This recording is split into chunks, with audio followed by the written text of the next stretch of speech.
हर हर महादेव दोस्तों। तो दोस्तों आज मैं आप सभी को शिव पुराण पाठ का दूसरा अध्याय सुनाने वाली हूँ। तो आप सभी लोग प्रेम पूर्वक श्रवण करें और कमेंट में ओम नमः शिवाय जरूर लिखें।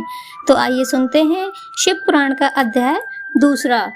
शिव पुराण के सुनने मात्र से देवराज को शिवलोक की प्राप्ति।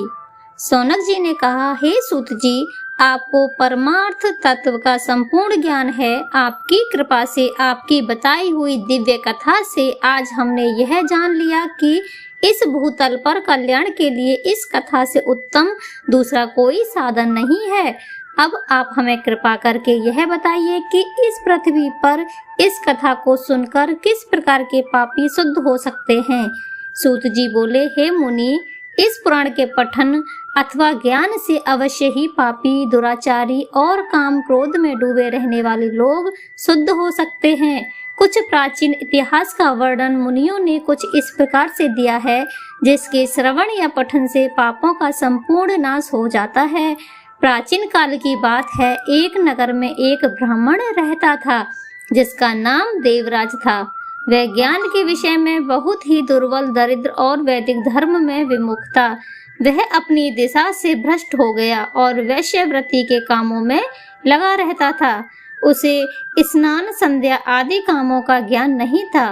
वो हमेशा उस पर भरोसा करने वाले लोगों को ठगता था। उसने सभी लोगों के धन को हड़प लिया था और वह एक भी धन धर्म के काम में नहीं लगाता था। एक समय पर वह घूमता हुआ प्रतिष्ठान पर पहुंच गया था। वहां बहुत सारे साधु महात्मा इकट्ठे हुए थे। वहां पर एक शिवालय था। उसकी नजर उस शिवालय पर पड़ी। उसको यह सब देख ज्वर आ गया, जिसे उसे पीड़ा होने लगी। इस शिवालय पे एक ब्राह्मण शिव पुराण की कथा कह रहा था। तब वो ज्वर में पड़ा हुआ ब्राह्मण भी उसे निरंतर सुन रहा था। 1 महीने के बाद वह ज्वर से अत्यंत पीड़ित होने लगा और फिर वह चल बसा। यमराज के दूत आकर उसे बलपूर्वक पासों से बांध कर ले गए। तभी वहां पर भगवान शिव के पार्षदगण शिवलोक से आ पहुँचे। उनके स्वरूप का वर्णन इस प्रकार है। वह उज्जवल दिख रहे थे। उनके हाथों में त्रिशूल थे। उनके अंग भस्म से उद्सित थे। उनके गले में रुद्राक्ष की मालाएं थी। वह लोग अत्यंत क्रोध के साथ यमपुरी में गए और यमराज के दूतों को खूब मारा और धमकाया और उस देवराज को उनके चुंगल से छुड़वाकर अपने अद्भुत विमान में बैठाकर कैलाश पर जाने लगे। यमपुरी में तब बहुत कोलाहल मच गया था, जिसे सुनकर धर्मराज अपने भवन से बाहर निकले। तब भगवान शिव ने उन दूत को देखकर धर्मराज ने अपनी ज्ञान दृष्टि से सब कुछ जान लिया और उनकी पूजा की।